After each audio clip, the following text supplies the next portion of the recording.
on the 4th of August 2011, Mark Duggan was slain around that corner. On the 4th of August 2011, the media machinery went into full flow. Well-oiled machinery that was given information by the police, by the IPCC, that ensured that Mark Duggan would never get a fair and just inquest in this country. They besmirched and stained his name with information. This isn't about the media. We're not here posing for the media. Don't move the community. We're here to support the family.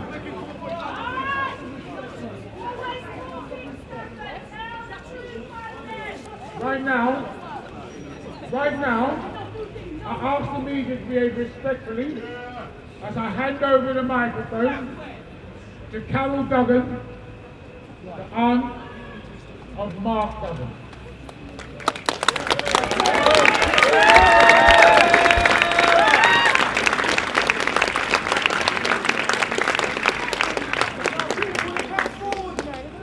What we have to remember, Mark is not the first person to die at the hands of the police. There's been thousands more. And in that minutes of silence, I suppose we just momentarily forgot those people. But they are included. We must also remember all of those other deaths in custody that have had no justice. So what we all need to do is remember them too. There's people still fighting from years, 20 years. This is not going to be a new thing for us. It's not going to be sorted overnight. We're in it for the long haul, and we're learning from all of those people who've had to struggle themselves for their own justice, because there is no justice in this country. As Stafford would say, there is just us. So the more we people come together and support each other, maybe we can make a better life for our children, the Mark's children, all of those children that have to live in these communities that are over-policed, where they are not free. They don't have the same freedom as other kids in other parts of the country, and that's not fair. But what we have to remember, Mark isn't here, and we're doing this for his children. So let's show the country that we are not this gangster family that the media has been systematically portraying us as. Mark is not a gangster, which the media sustained this campaign against him. We're just an ordinary family. Just like all of those thousands of people that are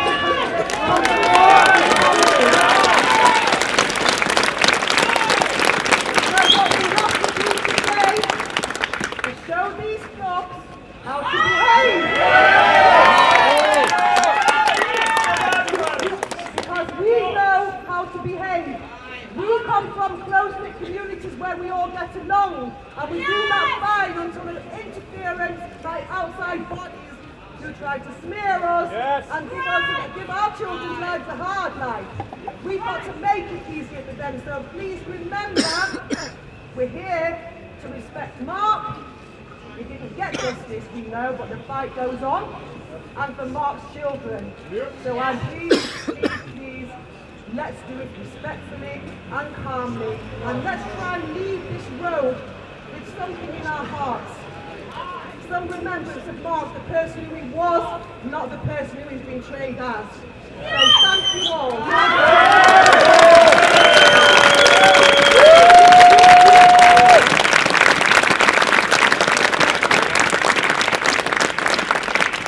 I'd just like to add to that, the inquest, yes, took 3 months for a jury to come to the conclusion they did. Now, we know that jury were just 10 ordinary people that were struggling. They were given a bundle of evidence, and they had to preside over that evidence. We did not know Mark, but what they did was we had this information from the IPCC, the Independent Police Commission. Therefore, this is not responsibility of the jury, but it's the responsibility of the IPCC. So this is where we have to go with this, back to the IPCC for another investigation, this time a thorough one.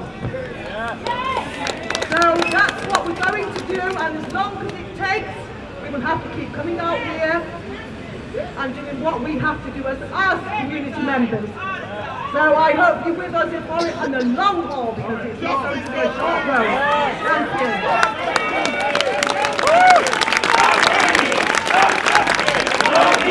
No justice! No peace! No justice! No peace! No justice! No peace! No justice! No peace! No justice! No peace! No justice! No peace! No justice! No peace! No justice! No peace! Who are the murderers? Police are the murderers! Who are the murderers? Police are the murderers! Who are the murderers? Police are the murderers! People from the Tottenham community have come out for a vigil for Mark Duggan, who was killed in August 2011. That killing sparked uprisings across London, which spread across the country. At the heart of those uprisings was a sense of injustice, how the police seemed to take pleasure in killing certain people. Right now, we're going to listen to how some of the people who attended feel about the verdict of lawful killing of Mark Duggan, even though it has been proved that he was not carrying a weapon at the time that he was shot dead by police. I think the majority of people in this country, fair-minded people, thought the jury verdict was a travesty of justice. And I think we should remember that juries don't always get it right. It's 10 people, 2 people said that they were wrong, and I've sat on a jury, and it only takes one strong character to say, look, we can't return a verdict of unlawful killing, because that means that the police officer who shot Mark Duggan is a murderer, and we've got to support the police against criminals. And don't forget, there was a massive propaganda campaign against Mark Duggan's name, where the media perpetrated, they disseminated a police lie that there had been a shootout at the scene of this ambush. We do this because we have to. We do this because we have no choice. We do this for our children. We do this for our future. But I tell you what, media, we do this for our country to make it a better,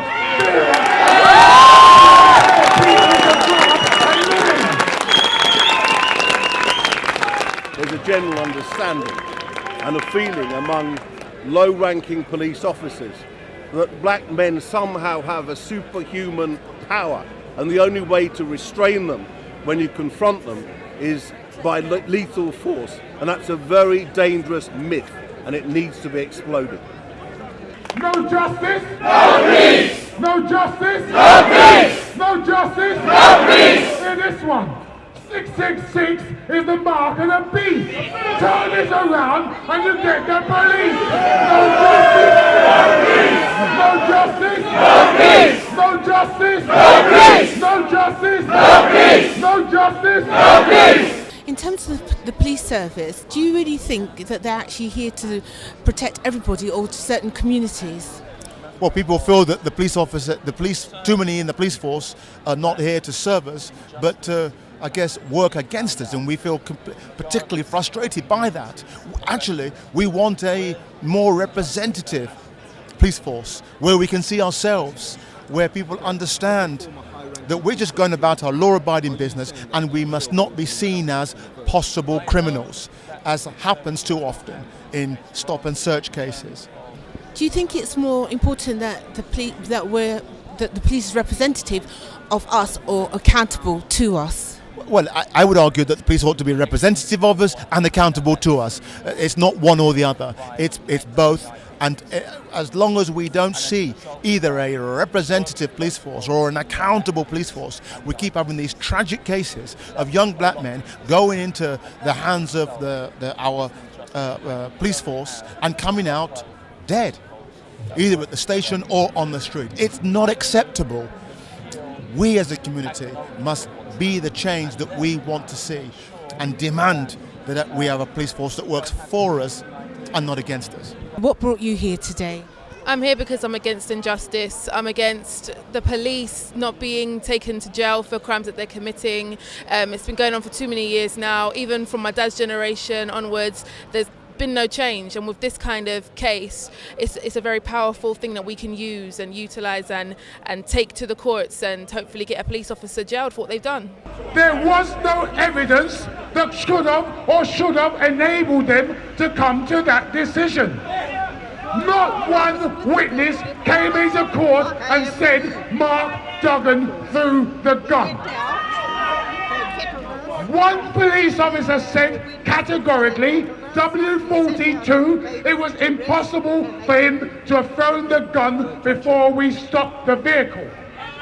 None of the 11 officers who was there then saw him throw a gun. There was no expert evidence to suggest he threw a gun. Those of us who was in that inquest say that that inquest jury was confused. Where there was evidence, i.e. no evidence, no DNA linking him to the sock or linking him to the gun, they've chosen to ignore it. But let's remember, the shooter said in 2 trials and 1 inquest, he swore an oath that he was absolutely positive that Duggan had a gun in his hand.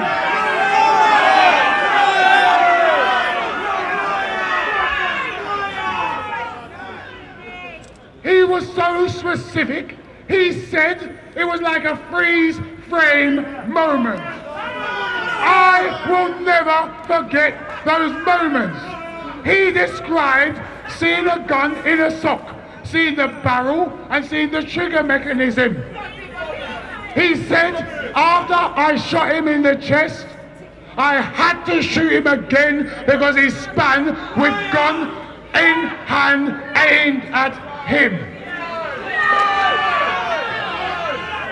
But as confused as the jury was, they wasn't so confused that they believed him. They didn't believe him, or his other colleagues who said that they'd seen the same thing. But they said they threw the gun. Hold on. They said they threw the gun. But let's remember, we proved in court that police officers sent other police officers to protect a gun that hadn't been found yet. So if the gun wasn't there and then it was there later, are they telling us that a dead man threw that gun? The verdict in that case was perverse.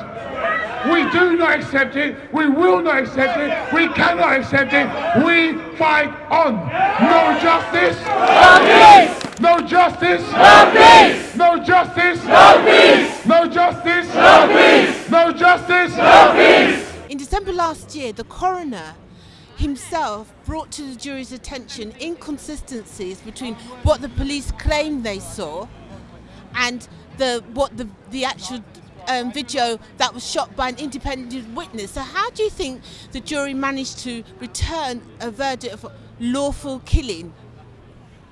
Well, sadly, it seems to me that a climate has been created within the society that if you are black, then you're a criminal. So irrespective of what the evidence says, that they're basically prepared to effectively ignore it.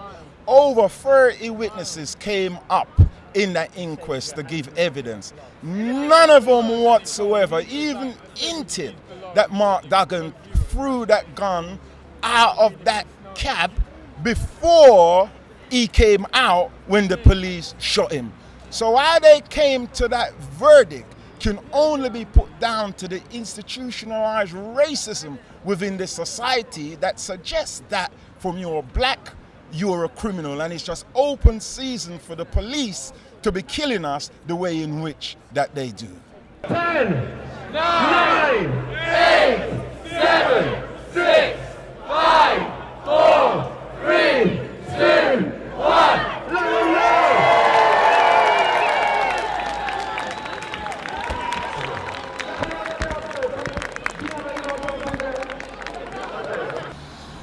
Today, David Lammy wasn't in the crowd, and if anyone's going to make demands of anybody, it'd be him.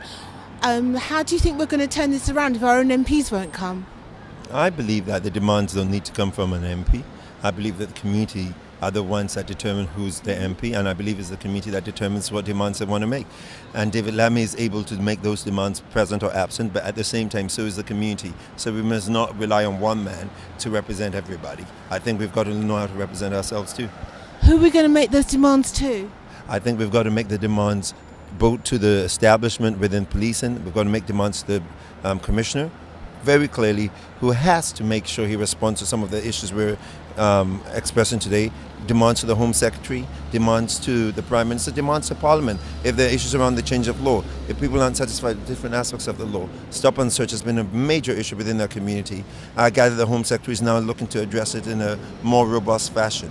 We've got to make sure that where we feel the shoe pinches, we ensure that we respond to it in that area. The issues about death in custody, we've got to make sure that when we're addressing issues with the IPCC, if we feel the IPCC is ineffective, we say the IPCC is ineffective, and we start making demands, and there are demands right now to question the effectiveness of the IPCC and whether we should be looking at an alternative than the IPCC, and that might change anytime soon.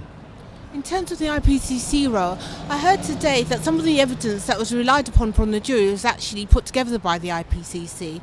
Do you think, in terms of a new kind of body that's supposed to make the police accountable, do you think that we as citizens have a role to play in any new formal setup? Without a doubt. It's our city. We need to be concerned about the future. We need to be part of shaping that future. Yes, we need to be part of that. Thank you, Reverend Mims. Thank you.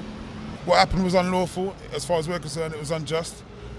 So, yeah, I think it's everyone's duty to support it, because next time it'll be your child or nephew or niece or uncle. How do you think we can move this campaign on, considering the jury came back with what people think is a very perverse verdict? Well, the family and the supporters of the family are still going through what other legal avenues are open for them, and they're still exploring those. So I think we should give that some time first, and then see how we can move forward. But there is definitely ways to move forward. Do you know what I mean? Even whether it's just a judicial review, and there still has to be an investigation of some of the police officers who were found to have lied in this case. Many officers were brought back to the inquest to give their evidence again, because the jury found out that they told the truth. This is all factual, and it's available on the inquest website.